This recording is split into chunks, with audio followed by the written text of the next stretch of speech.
인사하겠습니다. 사랑하고 축복합니다. 사랑하고 사랑하고 축복합니다. 축복합니다.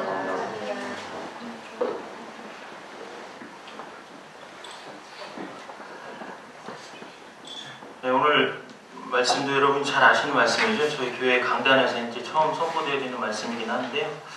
네, 오늘 말씀을 통해서 여러분 힘과 위로, 소망 가지셨으면 좋겠습니다. 선지자 예레미야가 활동하던 이 시대에는 이스라엘 백성이요, 우상 숭배가 크게 달했던 그런 시기였습니다. 그래서 하나님께서 이방 나라 바벨론을 일으키셔가지고 이스라엘 백성들이 모두 포로가 잡혀가서 그런 처지에 놓여있는 그런 상태예요. 근데 그때 선지자 예레미야가 회개하라 외치면서 이스라엘 백성들을 이제 돌이키기 위해서 굉장히 힘을 쓰고 애쓰던 그런 시기였습니다. 그런데 이렇게 급박한 상황일 때에 여기 보면 이제 나오지만 유다의 왕 시드기야가 예레미야를 감옥에다 가둬버립니다. 그 내용이 32장에 보면 나와 있어요. 1절부터 이렇게 쭉 읽다 보면 특별히 3절에서 5절까지 말씀에 기록되어 있는데, 여호와의 말씀이 예레미야에게 임해가지고 선포되어졌던 내용이 뭐냐면, 시드기야 왕이 바벨론에 잡혀갈 것이다, 이제 그 얘기를 합니다. 그러니까 시드기야 왕이 열받잖아요. 나라도 열받지. 하고 많은 예언 중에 잡혀갈 거다 이런 예언을 하니 누가 좋아하겠습니까? 그래서 네가 어떻게 해서 이런 예언을 할 수가 있느냐 하고 가둬버립니다.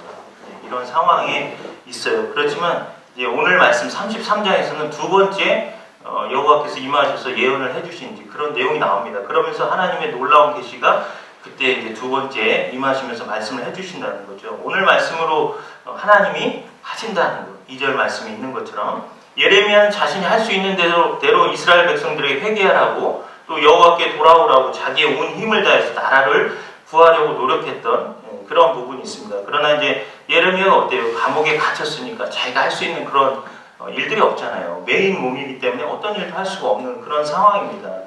아무것도 할 수가 없었어요. 그런 때에 하나님께서 예레미야에게 하신 말씀이 너는 내게 부르짖으라. 내가 내게 응답하겠다. 이런 말씀을 하신 거예요. 즉 이를 행하시고 성취하시는 여호와, 그게 나다. 2절 말씀에 기록되어 있는 말씀이에요. 그래서 자기 백성을 향하신 하나님이 어떤 분이신지, 여호와 하나님이라는 그 존재가 어떤 분인지를 말씀해 주십니다. 사실 우리가 잘 생각하지 않아서 그렇지 성경의 내용의 시작이 뭡니까? 창세기 1장에서 보면 하나님은 일하시는 하나님이십니다. 태초에 하나님이 천지를 창조하시니라 일하시는 하나님인 것을 말씀해 주고 계시죠. 그래서 하나님은 천지 만물을 홀로 지으십니다. 빛을, 또 궁창을, 각종 열매 맺는 풀과 나무를 만드시죠. 하나님께서 사람을 지으시고 함께 만들자 이런 요구를 하셨던 게 아닙니다. 하나님은 홀로 모든 것을 창조하시고 마지막 아담을 만드셨잖아요. 아담이 할 일은 하나님께서 이미 이루신 것을 누리면서 그냥 하나님을 사랑하고 찬양하고 섬기는 것밖에 없었습니다. 그러니까 그런 면에서 볼 때 창조의 목적이 인간에게 있다라는 것을 우리는 확인할 수 있는 것이죠. 지으신 이유가 이 백성은 나를 위하여 지었나니 나의 찬송을 부르게 하려 함이라. 이런 목적으로 지은 겁니다. 그러니까 하나님께서 지으신 사람을 사랑하시고 염두에 두시고 창조를 하셨다라고 얘기해도 과언이 아니다라는 것이죠. 하나님께서 창조 사역뿐만 아니라 어때요? 또 구속 사역도 하시잖아요. 우리가 구원받을 만한 일을 어떤 것을 했습니까? 아무것도 없습니다. 하나님께서 그 모든 일들을 행해 주셨죠. 오직 하나님께서 그 아들 예수 그리스도를 보내시고 예수님께서 홀로 일하셔서 내가 다 이루었다 하고 십자가에서 죽으시죠. 여러분, 이것은 예수님의 입을 통한 선언이기도 했지만 사실은 하나님께서 예수님과 함께 동일시 되어지는 그 상황에서 내가 다 이루었다라고 말씀하시는 겁니다. 그것을 통해서 내가 내 백성들을 구원했다, 내가 모든 일들을 다 이루었다 말씀하시는 것이죠.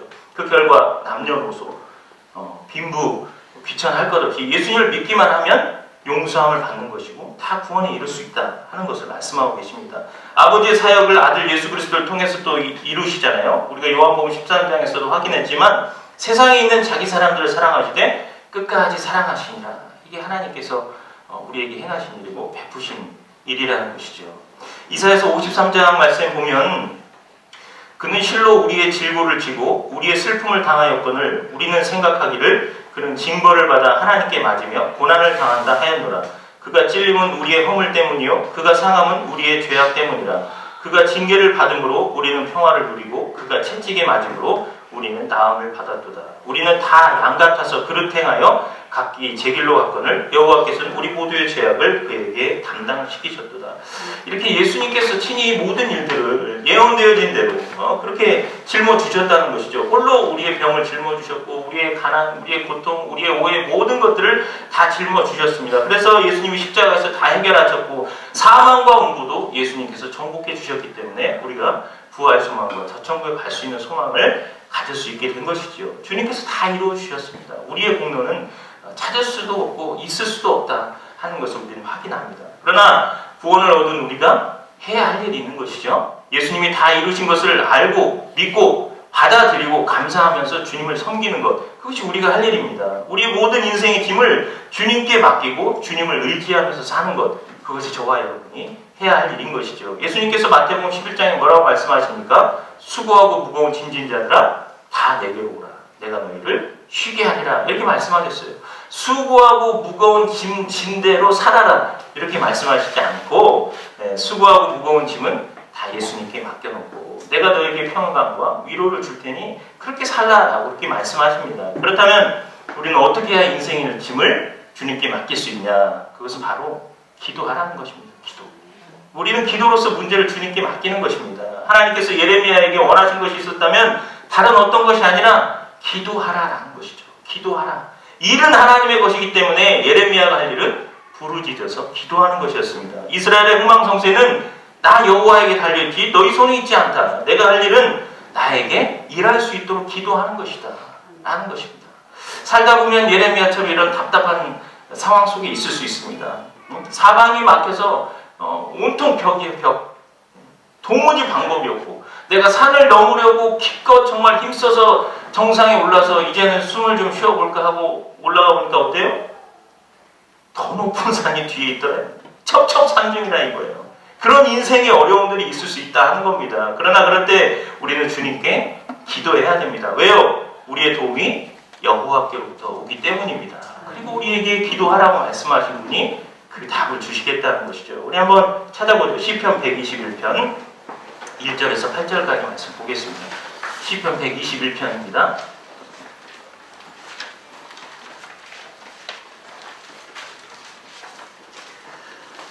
기록되어 있기를 내가 산을 향하여 눈을 들리라. 나의 도움이 어디서 올까? 나의 도움은 천지를 지으신 여호와에게로다. 여호와께서 너를 실족하지 아니하게 하시며 너를 지키시는 이가 졸지 아니하시리로다. 이스라엘을 지키시는 이는 졸지도 아니하시고 주무시지도 아니하시리로다. 여호와는 너를 지키시는 이시라. 여호와께서 내 오른쪽에서 내 그늘이 되시나니 낮의 해가 너를 상하게 하지 아니하며 밤의 달도 너를 해치지 아니하리로다. 여호와께서 너를 지켜 모든 환난을 면하게 하시며 또 내 영혼을 지키시리로다. 여호와께서 너의 출입을 지금부터 영원까지 지키시리로다. 아멘. 우리의 도움은 천지를 창조하신 여호와께로부터 온 겁니다. 우리를 지으신 분이시죠. 우리의 인생을 계획하시고 이 땅에 태어나게 하신 분이신 겁니다. 우리가 어디로 가야 할지, 무슨 일을 해야 될지 알지 못할 때에 때를 따라 나를 위해서 어떤 일을 행하실지 계획을 가지고 인도하시는 하나님이시다 하는 겁니다. 그러므로 크고 적은 인생사를 만났을 때에 우리가 제일 먼저 해야 될 일이 있다면 여호와 하나님을 찾는 것이요, 여호와 하나님께 부르짖어 외치는 겁니다. 그럴 때에 우리가 전능하신 하나님을 경험할 수 있는 것이죠. 사도행전 16장을 보면은 사도 바울과 신라가 이제 감옥에 갇히는 그런 내용이 나옵니다. 우리가 일제히 일어나 고발하니 상관들이 옷을 찢어 벗기고 매로 치라 하여 많이 친 후에 옥에 가두고 간수에게 명하여 든든히 지키라 하니 그가 이러한 명령을 받아 그들을 깊은 옥에 가두고 그 발을 착고에 든든히 채웠더니 한밤중에 바울과 신라가 기도하고 하나님을 찬송하며 죄수들이 듣더라. 이에 갑자기 큰 지진이 나서 옥터가 움직이고 문이 곧 다 열리며 모든 사람의 매인 것이 다 벗어진지라. 아멘. 바울과 신라가 기도하고 찬송을 했습니다. 여러분, 다른 죄수들도 있으니까 좀 배려해서 우리 좀 조용히 기도하고 조용히 찬양하자, 이러지 않았을 거라는 거죠. 왜 또 죄수들이 듣더라 하잖아요.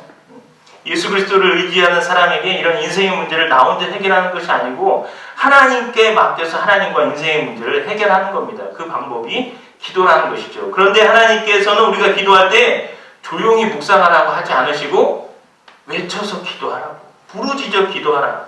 너는 내게 부르짖으라 라고 이렇게 말씀하셨다는 거죠. 왜 부르짖어 기도하라 하셨을까요? 간절하기 때문에. 여러분들도 부르짖어서 기도할 때, 간절할 때 더 그렇게 기도하지 않습니까? 어떤 분들은 꼭 그렇습니다. 꼭 시끄럽게만 기도해야 기도냐, 하나님이 귀가 없냐, 우리가 기도하는 걸 못 들으시냐, 심중에 있는 것을 아시는, 중심을 살피시는 하나님인데 꼭 그렇게까지 기도해야 되냐, 조용히 좀 기도해라 라고 하는 분들도 있어요. 아마 이런 분들은 급하지도 않을 테고 응답을 받아도 그만, 받지 않아도 그만인 사람이 이런 말을 할 겁니다. 다급하게 물에 빠져 죽게 생긴 사람이 살려달라고 외쳐야지, 살려주세요, 이런 사람은 아무도 없다는 것이죠. 그렇지 않겠습니까? 부르짖어 기도한다는 것은 간절함이 있는 자에게 나올 수밖에 없는 행동입니다. 그래서 이런 얘기를 하시는 분 있어요. 한나 봐라, 한나. 기도할 때 조용히 기도하니까. 여기 엘리 제사장이 마치 술 취한 사람인 줄 알고 그러지 않았냐? 성경을 이제 잘 모르기 때문입니다. 사무엘상 1장을 여러분이 읽어보시면은 한나가 고난 중에서 고통하면서 부르짖어 기도했다라고 기록이 되어 있습니다. 그래서 12절, 13절 말씀에도 보면 나와 있지만 한나가 그렇게 부르짖어서 기도를 하고 나서 지쳐가지고 이제 소강 상태 있잖아요. 너무 이렇게 소리쳐서 기도하다 보면 그때에 중얼거리면서 기도했던 것이에요. 여러분이 찾아보시면 바로 확인하실 수가 있는 겁니다. 그래서 한나가 속으로 말하고 이렇게 막 술 취한 사람처럼 얘기했다고 엘리가 그렇게 얘기를 하지만 실제로는 그의 기도가 굉장히 정확하게 기록이 되어 있어요. 지쳐서 잠깐 숨 고르게 하면서 기도하고 있을 때 엘리 제사장이 그렇게 보고 이야기했던 겁니다. 결코 한나도 조용히 기도했던 것이 아니라 부르짖어서 기도했다 하는 것이죠. 간절함이 있는 자에게는 부르짖어 기도할 수밖에 없는 겁니다.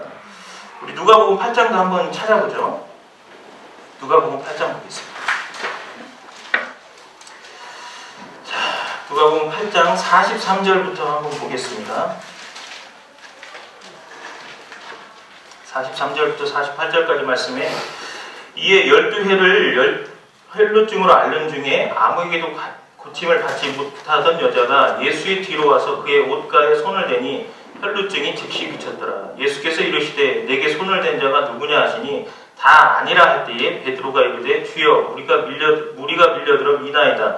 예수께서 이르시되 내게 손을 댄 자가 있도다. 이는 내게서 능력이 나는 줄 알미로다 하신데 여자가 스스로 숨기지 못할 줄 알고 떨며 나와 엎드려 그 손댄 이유와 곧 나은 것을 모든 사람 앞에서 말하니 예수께서 이르시되 딸아 내 믿음이 너를 구원하였으니 평안히 가라 하시더라. 아멘. 네, 여러분 제가 전에도 말씀드린 적 있지만 사실 예수님이 얼마나 대중에게 인기가 많으셨습니까? 고치고 치료하시고 말씀으로 회복시키시고 하는 일들을 하시다 보니까 여기를 지나가는 이 상황에서도 군중들이 많았을 겁니다. 그런데 어떻게 이 혈루증 앓는 여자가 예수님께 가까이 할 수도 없었어요. 만나고자 하는 사람들이 많았기 때문에. 더더군다나 혈루증을 앓는다는 것은 저주받는 여자였기 때문에 사람들 앞에 나올 수도 없는 상황이었습니다. 그러나 그의 마음이 어땠어요? 치료받고 싶었고 고침받고 싶었고 사망의 질병으로부터 노임받고 싶었던 것이 그녀의 마음이었다는 것이죠. 그러니까 12제자에게 무리 가운데도 쌓여 있었기 때문에 가까이 갈 수 없었지만 그럼에도 그가 할 수 있는 일들을 한 것이 겨우 예수님의 옷에 손이 닿은 겁니다. 잡아챈 것도 아니고 그랬음에도 불구하고 고침받았다 하는 것이죠. 여러분 무리나 군중이 많았다는 걸 뭘로 확인하냐면 베드로가 얘기하잖아요. 주여 무리가 밀려들어서 미나이다 이렇게 얘기했기 때문에 정말 가기 힘들었을 겁니다. 그러나 그녀는 낫고 싶었단 말이죠. 그래서 예수 그리스도께 어떻게든 다가갔겠죠. 다가가서 손이 옷깃에 닿은 것뿐이었는데 치료받았다 하는 것을 확인할 수가 있는 겁니다. 이렇게 간절한 사람이 그렇다는 것이죠. 제가 아까 그 한나의 그런 웅얼거리는 기도에 대해서 말씀 못 드렸던 부분이 있지만 여러분 그리고 정말 어쩌면 인생을 오래 사시는 어른들은 그런 경험이 있을 겁니다. 정말 그 간절한 기도는 소리가 안 날 때도 있긴 합니다. 사실은 그게 속으로 온다고 하죠. 어른들 표현으로는 너무 힘들어가지고 오해 속에 있기 때문에 그렇게 우는 경우도 있거든요. 그때에도 속으로 온다는 것이 겉으로 드러나진 않지만 안에서 간절하거든요. 그러니까 우리 아직 젊은 사람들은 모를 수도 있겠지만 간절합니다. 그게 밖으로 외치지 않는다고 해서 크게 소리 안 외치거나 부르짖지 않는 것이 아니에요. 나중에 겪어볼 수도 있을 텐데 한번 그때는 속으로 온다는 말이 무슨 얘기인지도 알게 될 겁니다. 정말 그게 너무 애타는 거거든요. 그게 소리 어마어마한 소리를 지릅니다. 사실은. 여하튼 그렇게 간절한 기대, 소망 가지고 하나님께 나아가서 부르짖는 기도, 또 그것이 간절함이 있기 때문에 이렇게 예수 그리스도를 찾아 나갈 수 있다 하는 것이죠. 그러했기 때문에 예수님 옷깃을 만졌고 예수님이 이제 그녀가 앞에 나왔을 때 해주신 말씀 뭐냐? 예수께서 이르시되 딸아 내 믿음이 너를 구원하였으니 평안히 가라 하시더라. 더 이상 이 병에 끌려다니지 않겠다. 반드시 응답을 받겠다 하는 마음을 가지고 나간 혈루증 여인이 바로 그 자리에서 고침을 받은 것이죠. 마음에 뜨거운 소원을 품고 하나님 앞에 나오는 그런 사람이 하나님의 은총을 받는 겁니다. 기도의 응답을 받는 것입니다. 오늘 여러분이 예배를 드리는 이 자리에도 그냥 오셔서는 안 돼요. 내가 오늘 이 성전에 거하시겠다고 하는 하나님의 그 약속의 말씀을 붙들고 이 자리에 오늘도 임하실 테니 내게 가지고 있는 소원함과 내가 가지고 있는 고통과 울부짖어야 될 일, 답답함 가지고 나와서 주님 앞에 아뢰면 다 응답하실 것이다 하는 기대감을 가지고 올 때 하나님이 고치시고 치료하신다는 것이죠. 엘리야를 기억하시죠? 갈멜산 꼭대기에서 기도할 때 그 기도하는 자세를 여러분 아십니까? 얼마나 간절하게 기도했는지를 알 수 있습니다. 열왕기상 18장에 보면 엘리야가 갈멜산 꼭대기로 올라가서 땅에 꿇어 엎드려 그의 얼굴을 무릎 사이에 넣고, 여러분 이거 필라테스 하시는 분 아니면 고개가 다리와 다리 사이로 머리가 들어간다는 게 이게 쉬운 게 아닙니다. 얼마나 간절하게 하나님 앞에서 엘리야가 기도했는지를 우리는 그것을 통해서 확인할 수가 있는 것이죠. 그의 능력이 평상시 그냥 나왔던 게 아닙니다. 항상 하나님 앞에 그런 간절함이 있었기 때문에, 경비되어졌기 때문에 또 그런 기도를 통해서 또 하나님이 응답하시고 능력을 주셨다 하는 것이죠. 그래서 엘리야의 간절한 기도를 받으시고 하늘문을 열어서 비를 내려주신 건 아닙니까? 또 유다왕 히스기야도 한번 생각해 보십시오. 병들어 죽게 됐을 때 얼굴을 벽으로 향하고 하나님께 통곡하면서 기도하는 내용이 나옵니다. 이사야서 38장 말씀에 보면 너는 가서 히스기야에게 이르기를 내 조상 다윗의 하나님 여호와께서 이같이 말씀하시기를 내가 내 기도를 들었고 내 눈물을 보았노라. 내가 내 수완에 15년을 더하고 너와 이 성을 아수르의 왕의 손에서 건져내겠고 내가 또 이 성을 보호하리라. 이는 여호와께로 말미암는 너를 위한 징조이니 곧 여호와께서 하신 말씀을 그가 이루신다는 증거입니다. 보라 아하스의 해시계에 나아갔던 해의 그림자를 뒤로 10도를 물러가게 하리라 하셨다 하라 하시더니 이에 해시계에 나아갔던 해의 그림자가 10도를 물러가니라.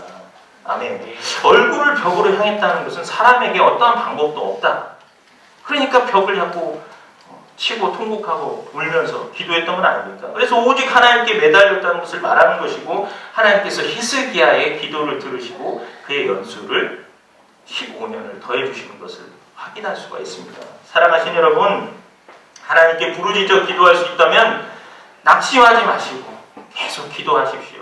믿음으로 기다리고 계속 기도하십시오. 갈라디아서 6장 9절에 우리가 선을 행하되 낙심하지 말지니 포기하지 아니하면 때가 이름에 이루리라 라고 말씀하고 계십니다. 기도하는 개인은 망하지 않을 줄 믿습니다. 기도하는 사람이 있는 국가는 망하지 않을 줄 믿습니다.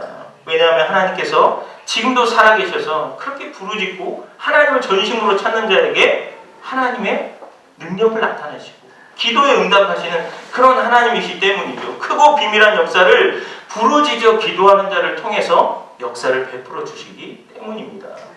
우리가 부르짖어 기도하면 하나님께서 우리가 알지 못하는 크고 은밀한 일을 행하신다는 것을 우리는 알아야 됩니다. 어떻게 문제가 해결될 것인지 그것은 우리는 몰라요. 그러나 주님께서 너는 내게 부르짖으라.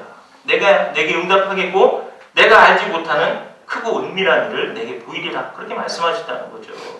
이렇게 말씀하신 하나님은 살아계신 하나님이고 천지를 창조하신 하나님이기 때문에 보증스럽습니다. 신이기 때문에 약속하신 말씀을 변개할 수가 없는 것이에요. 주님의 약속하신 말씀 붙들고 기도하면 되는 것. 그것이 우리가 해야 할 일이다. 사랑하시는 여러분, 우리가 부르짖어 기도하면 하나님께서 우리가 상상하지 못할 능력으로, 방법으로 문제를 해결해 주실 줄 믿습니다. 하나님께서 이스라엘 백성이 인도해 줄 때 어떻게 하셨습니까? 40년 동안 그 광야의 인생을 이끌어 가실 때에도 여러분 그 수많은 60만 장정, 그것도 남자 얘기 아니에요. 가족이 있는 거라면 더한 숫자인데 어떻게 그것을 먹이고 입히시겠습니까? 하나님만이 할 수 있는 것이죠. 사람으로서는 방법이 없습니다. 가나안 혼인잔치도 생각해 보십시오. 물로 포도주를 만드신 사건 주님이 하셨잖아요. 베드로가 무리를 걸을 수 있었던 것, 그럼 어떻게 사람이 할 수 있습니까? 안 되죠. 죽은 자를 살리시는 일 누가 할 수 있겠습니까? 하나님만 하실 수 있는 겁니다. 인생에서 낭패를 당할 때 우리는 회생할 방법이 없어요. 그러나 하나님께서는 하실 수 있다는 것이죠. 우리의 인생을 계획하신 하나님, 너는 내게 부르짖으라 내가 내게 응답하겠고, 그게 하나님이 말씀하시는 거라는 거죠. 놀라운 일을 행하실 줄 믿습니다. 시편 40편 말씀 보면 내가 여호와를 기다리고 기다렸더니 귀를 기울이사 나의 부르짖음을 들으셨도다. 나를 기가 막힐 웅덩이와 수렁에서 끌어올리시고 내 발을 반석 위에 두사 내 걸음을 견고하게 하셨도다. 여러분, 기가 막힐 웅덩이에서 끌어내주신 하나님은 지금 고백하고 있지 않습니까? 이게 시편 기자의 고백만이 아니라 오늘 우리를 통해서도 이 일을 하신다는 것이죠. 부르짖고 기다리고 기다리면 하나님의 때에 하나님의 이름을 높이시기 위해서 자기 이름을 두고 자기 이름을 위해서라도 응답을 하시는 하나님이기 때문에 부르짖어서 기도하시고 하나님을 기다리시길 부탁드립니다. 고린도전서 2장 9절 말씀에는 기록된 바 하나님이 자기를 사랑하는 자들을 위하여 예비하신 모든 것은 눈으로 보지 못하고 귀로 듣지 못하고 사람의 마음으로 생각하지도 못하였다 함과 같으니라. 무슨 얘기예요? 우리가 눈으로 본 적도 없고 귀로 들은 적도 없고 우리가 알 수 없는 이런 부분들이 있지만 하나님은 그렇게 일을 하신다는 겁니다. 우리 개인의 인생에서 우리가 앞으로 있을 미래에 있는 것들을 우리 스스로가 어떻게 생각하고 판단하고 계획할 수가 있겠습니까? 그런 알지 못하는 우리 인생 속에서 문제가 있다 할지라도 하나님은 자기를 사랑하는 자들을 위해서 예비하신 것이 있다는 것이에요. 우리가 기도할 때 그것을 들어주고 응답해 주시고 반드시 하나님의 이름이 높임받기를 원하신다 하는 것을 말씀해 주고 있는 겁니다. 해결책, 방법 이미 예비해 놓고 계신 하나님이다 하는 것을 우리가 생각하고 하나님을 제한하지 않는, 하나님을 의지하는 그런 삶을 살았으면 좋겠습니다. 아시겠죠? 우리 인생이 거칠고 황량한 광야와 같다고 할지라도 하나님께 다 맡기면 하나님이 우리의 인생을 책임져 주십니다. 그것이 성경의 약속이고 믿음의 선배들의 고백이라 하는 것이죠. 오히려 우리가 배우지 못한 것이 있어서 하나님의 응답을 얻지 못하는 것일 수 있습니다. 그게 뭡니까? 하나님을 의지하는 법을 배우지 못해서 그런 겁니다. 듣긴 들어서 알고 실천하지 못해서 우리가 이 영적인 훈련이라는 것이 여러분 단 한 번 들었다고 되는 것이 아닙니다. 평생에 있어서 하나님 앞에 기도하는 훈련, 하나님을 의지하는 훈련, 하나님을 의지하는 법 배우고자 힘쓰고 애쓰는 부분이 우리에게 필요한 겁니다.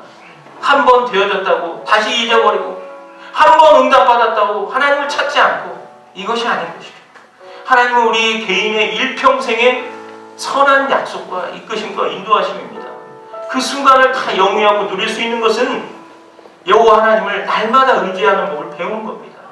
우리가 그것을 배우지 못했기 때문에, 배우지 않아서 실천하지 않았기 때문에 응답받지 못하는 일들이 더 많은 거 아니냐.